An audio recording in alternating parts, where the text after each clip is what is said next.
இன்னொரு கதை சொல்லட்டுமா? இப்போ நம்ம இந்த இன்னொரு கதை சொல்லட்டுமால, எனக்கு இன்னொரு கதை இப்போ சொல்லணும்னு நினைக்கிறது வந்து, ஏன்னா இது மற்ற கதைகளாக இந்த மறுவாசிப்பு உட்படுத்தியிருக்கேன். இந்த கதையை நான் திரும்ப மறுவாசிப்புனா நம்ம படித்ததே திரும்ப வாசிக்கிறது இல்லையா? அதான மறுவாசிப்புக்கு உட்படுத்துகிற விஷயன்றது. அப்படி சில கதைகள் நம்ம வாசித்து பார்த்தோம்னா வேற மாதிரி இருக்கும். நாம் ஒரு மாதிரி திங்க் பண்ணியிருப்போம், அது அதனுடைய நடை கொஞ்சம் மாறி இருக்கும். நான் எப்பொழுதுமே மறுவாசிப்புக்கு உட்படுத்தாமல் சொல்ல முடிகிற கதை என்பது வந்து பஷீருடைய கதைகள். அவருடைய வைக்கம் முகமது பஷீரோட கதை. அதில் வந்து அவர் நிறைய எழுதியிருப்பார். இளம் பருவத்து தோழிங்கிறது ரொம்ப முக்கியமான கதை. பாத்துமாவுடைய ஆடு, அதே மாதிரி என் தாத்தாவுக்கு ஒரு யானை இருந்தது. இதெல்லாம் வந்து அவருடைய கதைகளில் பாத்துமாவுடைய இளம்பருவத்து தோழி இதுதான் முக்கியம் அவருடைய இதில் அப்படின்னு சொல்லுவாங்க. ஏன்னா அது ரொம்ப ஃபீலாக இருக்கும், படித்தா கண்ணீர் கொட்டும். ஆனால் மிக இதோட ஒன்று சொல்லியிருப்பார், ஒரு நையாண்டியோடும் ஹியூமரோடும் ஒரு அரசியலும் ஒரு ஒரு கடவுளை பற்றின ஒரு அவநம்பிக்கையோட கூட சில கதைகள் இருக்குங்களே, அதில் ஒன்று சொல்லியிருப்பார். இது அதில் எனக்கு முக்கியமான கதை பார்த்தீங்கன்னா இந்த சிங்கடி முங்கன். சிங்கடி முங்கன்னா யாருன்னா கேரளாவுடைய புலையர்கள், அதாவது பட்டியலின மக்கள் இருக்காங்கல்ல, அவங்க கும்பிடுற ஒரு சாமி. அந்த ஊர்ல எல்லாம் இருக்கும்ல, கிராமத்தில் வந்து கிராம இதுன்னு வச்சிருப்பாங்க. அந்தந்த ஜாதியில் பட்டியலின மக்கள் அவங்களுக்கு ஒரு சாமி கும்பிடுவாங்க. அது என்னென்னா வேற ஒன்றும் இல்லை, ஒரே ஒரு கல், அந்த ஒரு கல் இருக்கும், அதுக்கு ஒரு பேர் வச்சு கும்பிடுவாங்க. அது ஒரு பக்கம். இது கதையினுடைய இதில் இவர் எங்கே வரப்போறாரு சிங்கடி முங்கன்கிறதா முக்கியமான விஷயம். இப்போ கதை எங்கே தொடங்குறதுனா, ஒரு மலபார் பகுதியில் ஒரு முஸ்லீம் ஃபேமிலி, கோழிக்கோடு நினைக்கிறேன், கோழிக்கோட்டு பகுதியில் ஒரு இஸ்லாமியர்கள் அதிகமாக அடர்த்தியாக இருக்கிற பகுதி. அதில் வந்து ஒரு பெண்ணு வந்து இருப்பா, புருஷன் வந்து துபாயில் இருக்கான். என்னன்னா இவங்களுக்கு பெரிய குறை என்னன்னா, நிறைய காசு இருக்குது, வீடு கட்டிட்டாங்க, வசதியாக இருக்காங்க, சொத்து வாங்கிட்டாங்க, ஆனால் குழந்தை இல்லை. இந்த குழந்தை இல்லாத வந்து இவங்களுக்கு ஒரு பெரிய குறையாக இருக்குது. இந்த குழந்தை எப்படியாவது குழந்தை பெறணும் அப்படிங்கிறதுக்காக ஃபஸ்ட்டு அவங்க நாடுறது வந்து டாக்டர்ஸ்ட்டை போயிட்டே இருக்காங்க. டெஸ்ட் மேலே டெஸ்ட் எடுத்து என்னென்னமோ பண்ணி அந்த நேரத்தில் இருக்கிற நவீன சிகிச்சையெல்லாம் பண்ணி பார்த்துட்டாங்க, ஒன்றும் எடுபட மாட்டேங்குது. சரி, அப்போ அடுத்து என்ன, அவங்க இஸ்லாமியர்கள் உடனே அல்லாஹ்கிட்ட சரண்டர் ஆகிறாங்க, அந்த கெஞ்சுறாங்க, கதறாங்க. அப்புறம் நிறைய தர்காவுக்கு போகிறாங்க. அங்கேருந்து வந்து இங்கே வர்றாங்க, தமிழ்நாட்டில் வந்து நாகப்பட்டினம் தர்காவுக்கு வந்து பார்க்குறாங்க. முழுக்க இஸ்லாமிய அந்த கடவுள்லாம் வந்து அவங்கள கண்டுக்கலைன்னா அது நடக்கலை. இப்போ அவங்களுக்கு என்ன, தனக்குன்னு வரும்போது என்ன பண்ணுவாங்க, அடுத்த மத கடவுளையும் ட்ரை பண்ணுவோன்னு நினைப்பாங்கல்ல. அப்படியே மெதுவாக வந்து இதுக்கு ட்ரை பண்ணி பார்க்குறாங்க. எல்லா சாமிக்கும் போகிறாங்க, எல்லா கோயிலுக்கும், இஸ்லாமியர்களாக இருந்தாலும் வேண்டுறாங்க. அப்போ சொல்லுவாங்கல்ல, நீ இந்த ஊருக்கு போய் இந்த சாமியை கும்பிடுங்க அப்படின்னு. கேரளாவுடைய ஹிந்து கடவுள்கள் அது இங்கேயும் வர்றாங்க, தமிழ்நாட்டுக்கு வர்றாங்க, சமயபுரத்துக்கு வர்றாங்க, இங்கேயும் வர்றாங்க, இங்கேயும் கும்பிட்டு பார்க்குறாங்க. கொஞ்சம் ஒளிஞ்சு திரிஞ்சாவது கும்பிட்டுருவோம், நம்ம மதமெல்லாம் தனக்குன்னு வரும்போது நான் எந்த கடவுள் கொடுத்தா என்ன அப்படிங்கிற நிலைக்கு அவங்க வந்துடுறாங்க. கூப்பிட்டு பார்க்குறாங்க, இன்னும் ரியாக்ஷன் இல்லை. என்னடா அது அப்படின்ட்டு அப்புறம் கிறிஸ்துவ இதுலேயும் ட்ரை பண்ணி பார்க்குறாங்க. அப்படியே ட்ரை பண்ணிக்கிட்டே இருக்காங்க. இவங்களும் ஒரு கட்டத்துக்கு மேலே அவங்களுக்கு ஒரு ரொம்ப சலிப்பாகி போய் என்ன பண்ணுறதுனே தெரியாமல் போராடிக்கிட்டு இருக்காங்க. இது கொஞ்சம் கொஞ்சம் ஊருக்குள்ளே பரவ ஆரம்பிச்சிருச்சு. இவங்க கோயிலாகவும் மசூதியாகவும் சர்ச்சாகவும் சுற்றுறாங்க, ஒன்றும் நடக்க மாட்டேங்குது. இப்போ இந்த நமக்கு திடீர்னு ஒரு மைண்டு சரியாயிட்டா தர்காவுக்கு போகல, அந்த மாதிரி ஒரு நம்பிக்கை தான். நம்ம சாமிகிட்ட சொல்லி பார்த்தா கேட்க மாட்டேங்குது, சரி அங்கே போய் பார்ப்போம் அப்படின்னு. இது மாதிரி ஒரு நம்பிக்கையில் அவங்களும் எல்லா சாமியும் கும்பிட்டு பார்த்துட்டாங்க. கடைசியில் ஒன்றும் எஃபெக்ட் வரல. இப்போ என்ன பண்ணுறது தெரியாத பொழுது மிகுந்த வருத்தத்தோடு அவருடைய கணவர் துபாயிலேருந்து வர்றாரு. இதெல்லாம் கோயில் கூட சுற்றுறாரு, சர்ச்சுக்கு போகிறாங்க, திரும்ப அன்னதானம் பண்ணி பார்க்குறாங்க. திரும்ப யாருக்காவது ஏதாவது பண்ணி கொடுத்தா, கிஃப்ட் கொடுத்தா, எல்லாமும் பண்ணியாச்சு, ஒன்றும் அவங்கள்ட்ட டாக்டர்கிட்ட செக் பண்ணால் அவங்களுக்கு வந்து ஒன்றும் பிரச்சனை இல்லை, வரும், ஆனால் ஏன்னு தெரியலன்ட்டு ஏதோ ஒரு குறை என்னன்னு கண்டுபிடிக்க முடியும். அப்போ தான் அவங்க வீட்டுக்கு வந்து ஒரு வேலைக்கு ஒருத்தர் வர்றாரு, இந்த புலையர் இனத்தை சேர்ந்தவர், ஒரு தாழ்த்தப்பட்ட இனத்தை சேர்ந்த அவர் வர்றார். இந்த செய்தி காதில் கசிஞ்சிருச்சு, ஊரில் எல்லாருக்குமே காதில் கசிஞ்சிருச்சு. இப்போ என்னன்னா இவர் வந்து கேட்குறாரு, ஏமா என்ன பிரச்சனை உங்களுக்கு? இல்லை வேறு அவர் சொல்கிறார், என் மனைவி ஒவ்வொரு லீவுக்கு வந்துட்டு போகிறேன், மனைவிக்கு எப்படியாவது குழந்தை பேர் கிடைக்கணும் ட்ரை பண்ணோம், நடந்ததெல்லாம் சொல்கிறார்.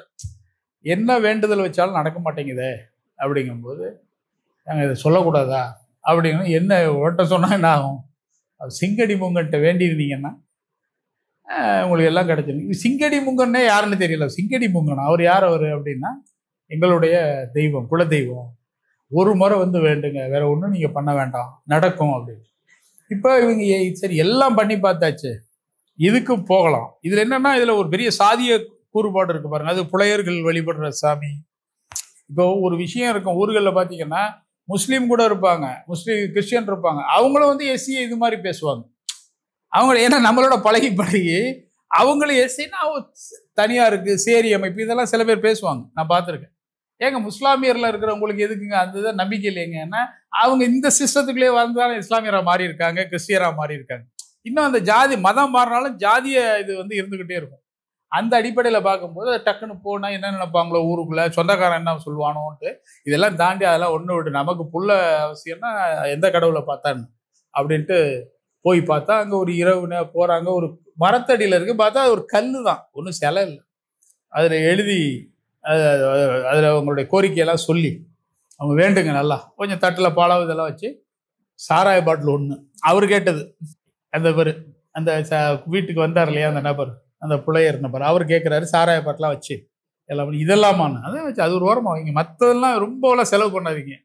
அது சரக்கரக்கெல்லாம் வச்சு எல்லாம் பண்ணி அதெல்லாம் வாங்கிட்டு வந்து கொடுத்து கல் பதுபாடெல்லாம் கொடுத்து வேண்டி நீங்கள் வீட்டுக்கு போங்க, உங்களுக்கு நடக்கும். அதுக்கப்புறம் ஆனால் ஒன்று, அது உங்களுக்கு நல்லது நடந்ததுக்கப்புறம் நீங்கள் வந்து இது பண்ணணும். ஆனால் அதுக்கு முன்னாடி ஒரு முறை இருக்குது, அந்த முறையை நீங்கள் ஃபாலோ பண்ணணும்.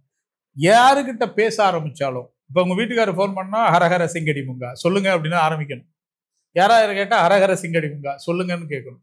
உங்கள் பேச்சு ஒவ்வொன்றிலையும் நீங்கள் ஹரஹர சிங்கடி முங்கான்னு சொல்லி அந்த பேச்சு ஆரம்பிக்கணும்னு சொல்லணும். எப்படியா? ஆமையா, யார்கிட்ட பேசணும் பேசணும், குறிப்பாக கணவர் மனைவி அப்படி தான் பேசிக்கணும். அப்புறமே அவர் வந்துட்டு எல்லாம் பண்ணிட்டு சின்ன வேண்டுதல் வச்சுட்டு துபாய்க்கு போயிடுவார். இவர் ஒன்று அரகர சிங்கடி முங்கா என்ன தெரிஞ்சுதா அப்படின்னு, இல்லை அரகர சிங்கடி முங்கான்னு ஒன்று தெரியல சொல்கிறேன் அப்படின்னு இவங்க 2 பேரும் பேசிக்கிறாங்க. அரகர சிங்கடி முங்கான்னு தான் அவங்க இதே ஆரம்பிக்குது. ஒரு நாள் எழுந்திரிச்சு பார்த்தா மயக்கம் வாந்தி, பார்த்தா டாக்டர்கிட்ட போய் பார்க்குறாங்க, கர்ப்பம் கன்ஃபார்ம் ஆயிடும். ஓடி வந்து புருஷன்ட்ட அரகர சிங்கடி முங்கான்னு என்னமாச்சு, ஏமா இப்படி இமோஷனல் ஆகிறேன்னா நான் உண்டாயிட்டேன் அப்படின்னு அவரு கத்துறாரு. அரகர சிங்கடி முங்கான்னா ஒரே சந்தோஷம். ஃப்ளைட்டை பிடிச்சி ஊருக்கு ஓடி வர்றாரு.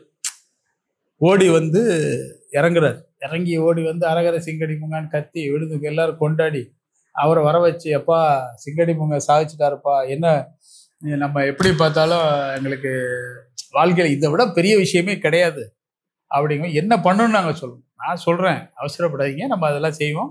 இப்போ வந்து நமக்கு இப்போ உண்டாயிருச்சு கரு நல்லா டெஸ்ட் பண்ணி நல்லபடியாக இருக்குது அப்படிங்கிறது. இப்போ நம்ம ஒரு ஊர்வலமாக போய் சிங்கடி முங்கனுக்கு அவருக்கு வேண்டியதை செய்வோன்ட்டு இப்போ எல்லாம் அரகர சிங்கடி முங்கன் கொஞ்சம் கூட்டம் சேர்ந்து கொஞ்சம் ஓப்பனாகவே போகிறாங்க. எல்லாரும் போய் அதே இடம் ஒரு மரத்தடி, இவன் தங்கியிருக்க அந்த சேரி பகுதியிலேருந்து கொஞ்சம் பக்கத்தில் இருப்பார். சேரி கடவுள் வந்து சேரியோட தானே இருப்பார். அவன் கடவுளை அவன் பக்கத்தில் வச்சுக்கிற மாதிரி அந்த பகுதி கடவுளை அந்த பக்கத்தில் இருப்பான். போய் வச்சு அவர் கொண்டாடி அவருக்கு இந்த பாட்டு ஹீட்டெல்லாம் அது என்னென்னா அவங்க முறையில் என்ன கேட்டாலாம் வச்சுட்டு இங்கே வீட்டுக்கு வந்துடுவாங்க. அன்று இரவு பார்த்தீங்கன்னா ஒரு அமைதியாக இருக்கும். ஒரு நடு இரவில் பார்த்தீங்கன்னா ஒரு 10 மணி வந்து அந்த நிலவுடைய வெளிச்சம் தாக்க சிங்கடி முங்கன் அப்படியே கம்பீரமாக இருப்பார். எய்த்தாவில் பார்த்தா பாட்டில் குடிச்சிக்கிட்டு இவன் இருக்கான் இல்லையா அந்த ஆள், அந்த புலையர், அவர் குடிச்சிக்கிட்டே பார்ப்பார். பார்த்துக்கிட்டே இருந்துட்டு அப்படி குடிச்சிக்கிட்டே இருப்பார். அவரை பார்க்குறாரு சிங்கடி முங்கன்ட்டு அவர் பயம் இல்லாமல் குடிச்சிக்கிட்டு அவர் அந்த பாட்டில் அவர் தானே குடிக்கணும். அவரை எட்டி ஒரு உதை அந்த கல்லை டங்குன்னு அங்கே போய் ஒழுகுது. சிங்கடி முங்கன் குடிச்சு விட்டு அத்துக்கு இன்னும் வீசுறான். அசிங்க வார்த்தை பேசுகிறான், இன்னும் தூக்கி வீசுகிறான். அவரை ஃபைண்ட் ஆகிட்டான், விழுந்துட்டான். அடுத்த நாள் காலையில் இப்போ அடுத்த நாள் காலையில் அவங்க சாமிக்கு படையல் வைக்கிறது, திரும்ப ஒரு தட்டெல்லாம் எடுத்துகிட்டு வந்து பார்த்தா சிங்கடி முங்கனை காணும். சிங்கடி முங்கனை காணும்னா இவன் தான் இவனும் தேடுறான். இவனுக்கு நைட்டு என்ன போதையில் அடிச்சிட்டானா என்னன்னு தெரியல.